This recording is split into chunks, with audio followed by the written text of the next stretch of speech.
वक्फ कानून की उल्टी गिनती शुरू हो चुकी है। पीआईएल कोर्ट में पेंडिंग है, लेकिन अब यह मामला संसद में भी पहुंच गया है। राज्यसभा के सांसद आदरणीय हरनाथ यादव जी ने इसके लिए एक प्राइवेट मेंबर बिल पेश किया है। जो हरनाथ यादव जी ने वक्फ कानून खत्म करने के लिए बिल पेश किया, उसका कांग्रेस और उनके सहयोगी दलों ने, इंडी अलायंस ने इसका जबरदस्त विरोध किया। बाद में वोटिंग हुई और वोटिंग के आधार पे उनका जो बिल था वो वहां पे पास हो गया है। अभी कानून खत्म नहीं हुआ है, बल्कि अभी यह केवल अलाउ हुआ है कि हां, उनके बिल पे चर्चा होगी। अब जो ये बिल राज्यसभा का है, जो वोटिंग के आधार पे, बहुमत के आधार पे पास हुआ है, यह जाएगा राष्ट्रपति जी के पास। राष्ट्रपति जी उसको अप्रूव करेंगी, फिर वो वापस आएगा वाइस प्रेसिडेंट के पास और फिर राज्यसभा में चर्चा होगी। जब राज्यसभा से पास हो जाएगा, फिर लोकसभा में जाएगा। और इस बीच अगर सरकार ने कोई बिल पेश कर दिया और सरकार ने कानून वापस ले लिया अपनी तरफ से बिल पेश करके, तो स्वाभाविक सी बात है, ये कानून अपने आप खत्म हो जाएगा। अब तक पूरे देश में 120 पीआईएल फाइल हो चुकी है और यह बात केंद्र सरकार ने अभी कोर्ट में एक एफिडेविट फाइल करके हमें बताया। हमारी पीआईएल पे केंद्र सरकार के कानून मंत्रालय, गृह मंत्रालय को नोटिस जारी हुआ है। उसी के जवाब में केंद्र सरकार ने बताया है कि यह मामला केवल दिल्ली में नहीं है, बल्कि देश की सभी हाई कोर्ट में वक्फ कानून के खिलाफ पीआईएल आ चुकी हैं और अब तक टोटल 120 पीआईएल आ चुकी हैं पूरे देश में। इसलिए हमने यह भी रिक्वेस्ट किया है केंद्र सरकार से कि आप सारी याचिकाओं को एक साथ क्लब करके एक साथ सुप्रीम कोर्ट लेके आ जाइए। यह संविधान अधिकार भी देता है, यह संविधान में प्रोविजन भी है आर्टिकल 139 में कि अगर एक ही विषय पे देश की अलग अलग हाई कोर्ट में मैटर पेंडिंग हो तो केंद्र सरकार एक एप्लीकेशन मूव करके सुप्रीम कोर्ट से यह कह सकता है कि देश की सभी हाई कोर्ट की पीआईएल को आप सुप्रीम कोर्ट में ले लीजिए और एक साथ सुनवाई कर लीजिए। या सुप्रीम कोर्ट से केंद्र सरकार यह भी कह सकती है कि देश की अलग अलग हाई कोर्ट में बहस करने की बजाय, क्योंकि हर जगह केंद्र सरकार को अपना वकील भेजना पड़ेगा, तो सेंट्रल गवर्नमेंट यह भी सुप्रीम कोर्ट से रिक्वेस्ट कर सकती है कि आप पूरी देश की याचिकाओं को दिल्ली हाई कोर्ट में ट्रांसफर कर दीजिए, क्योंकि solicitor general, attorney general Delhi में ही रहते हैं, तो उनके लिए दिल्ली हाई कोर्ट में जाके बहस करना आसान हो जाएगा। क्या करेंगे, यह सरकार का अपना अधिकार है, सरकार अपनी तय करे, उसकी सरकार की अपनी स्ट्रेटजी होती है।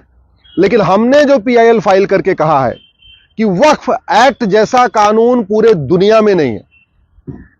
यह वक्फ एक्ट सबसे पहली बार नेहरू जी ने 1954 में बनाया था। और बनाया किस लिए था? क्योंकि विभाजन के बाद बहुत सारे परिवार यहां से चले गए पाकिस्तान। उनकी जो जमीनें थी वो बहुत थी, उन जमीनों को कायदे से सरकार को ले लेना चाहिए था और जब पाकिस्तान से हिंदू आए तो उनको उन जमीनों पे बसा देना चाहिए था, क्योंकि जो पाकिस्तान से हिंदू आए, जो उनकी जमीनें वहां खाली पड़ी थी, जो भारत के मुस्लिम्स गए उनको वहां बसा दिया गया। पाकिस्तान सरकार ने यही काम किया कि जो लोग हिंदू अपनी जमीन वहां से छोड़ के आए थे, वो जो उनकी जमीनें खाली पड़ी थी, उसको सबसे पहले क्या किया कि जो भारत के मुस्लिम्स गए थे उनको बसा दिया। इसके अलावा जो और भी जमीनें पड़ी थी उसको सरकार ने खुद ले लिया या आसपास के उस पर हॉस्पिटल बना दिया, कुछ और काम कर दिया। यही काम नेहरू जी को करना चाहिए था कि जितने लोग यहां से गए थे पाकिस्तान, उनकी सबकी जमीनों को एक्वायर कर लेना चाहिए था। जो लोग पाकिस्तान से हिंदू आए थे उनको उस पर बसा देना चाहिए था और जो एक्स्ट्रा जमीन होती उस पर अपना हॉस्पिटल बना सकते थे, स्कूल बना सकते थे, कॉलेज बना सकते थे, यूनिवर्सिटी बना सकते थे, पुलिस लाइन बना सकते थे और भी जो गवर्नमेंट डिपार्टमेंट बना सकते। लेकिन नेहरू जी ने यह काम नहीं किया।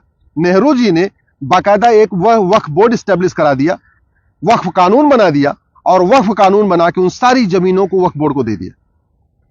यह कानून इतना खतरनाक है कि आज अगर वो सुप्रीम कोर्ट को कह दे कि यह सुप्रीम कोर्ट वक्फ बोर्ड की जमीन पे बना हुआ है, तो सुप्रीम कोर्ट के रजिस्ट्रार उस नोटिफिकेशन को कोर्ट में नहीं चैलेंज कर सकते। सुप्रीम कोर्ट के रजिस्ट्रार को भी वक्फ बोर्ड के सामने जाना पड़ेगा। उस कानून को राजीव गांधी ने 1984 में और मजबूत किया। ध्यान से समझिए, नेहरू जी ने 1954 में वक्फ कानून बनाया। राजीव गांधी ने 1984 में, जब उनको 400 सीट मिली, उसी साल 1984 में उस कानून को और मजबूत कर दिया। उसके बाद 1995 में नरसिम्हा राव की सरकार ने जो नेहरू जी का कानून था और जिसको राजीव गांधी ने मजबूत किया था, उस कानून को वापस लिया और भी खतरनाक एक नया कानून बना दिया 1995 में। और 2013 में जाते जाते सोनिया जी की सरकार, मनमोहन जी की सरकार ने 2013 में उसको और खतरनाक बना दिया। ऐसा खतरनाक कानून बनाया है कि इलाहाबाद हाई कोर्ट को वक्फ बोर्ड ने बोला ये हमारी जमीन है, और इलाहाबाद हाई कोर्ट उस नोटिफिकेशन को चैलेंज नहीं कर पाया। वक्फ बोर्ड से गिड़गिड़ाता रहा कि नहीं नहीं, ये तुम्हारी जमीन नहीं है, हमारी जमीन है। वक्फ बोर्ड नहीं माना। Allahabad high court supreme court आया। ध्यान से समझिए, इलाहाबाद हाई कोर्ट जो सबके मुकदमों का फैसला करता है, वो अपनी जमीन नहीं वक्फ बोर्ड से छुड़ा पाया, उसके लिए उसको सुप्रीम कोर्ट तक आना पड़ा। यह कानून है कांग्रेस का, जो सबसे पहले नेहरू जी ने बनाया, राजीव गांधी ने उसको और मजबूत किया, नरसिम्हा राव ने उसको और मजबूत कर दिया, और बाद में मनमोहन सिंह ने और मजबूत किया।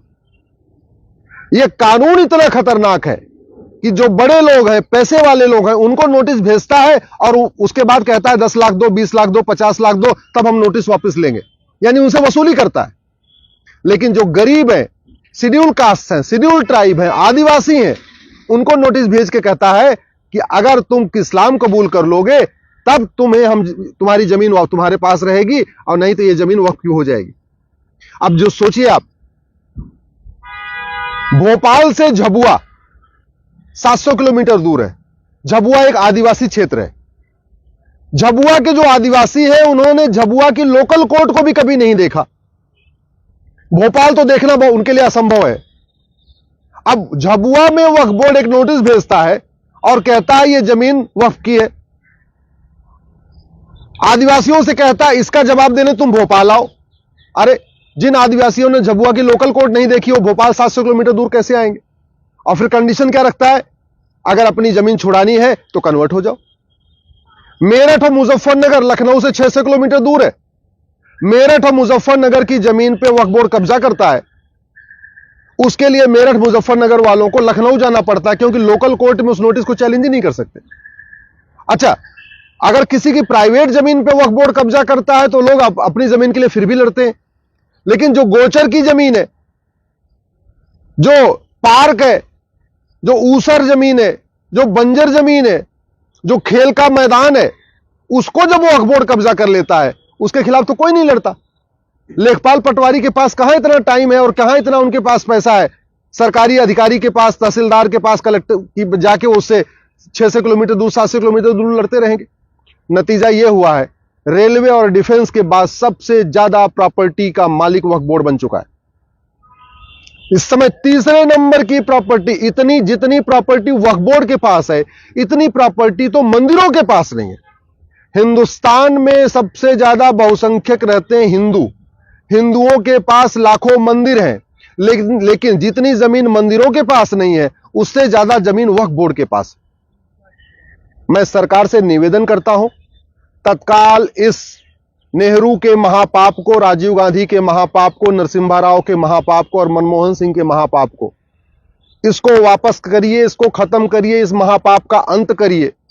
और जो जमीनें वक्फ बोर्ड के पास है 12 लाख एकड़ के आसपास, इन जमीनों को एक्वायर करिए, वहां पे स्कूल बनाइए, कॉलेज बनाइए, इंजीनियरिंग कॉलेज बनाइए, मेडिकल कॉलेज बनाइए, लॉ कॉलेज बनाइए, पुलिस लाइन बनाइए, जो करना है करिए।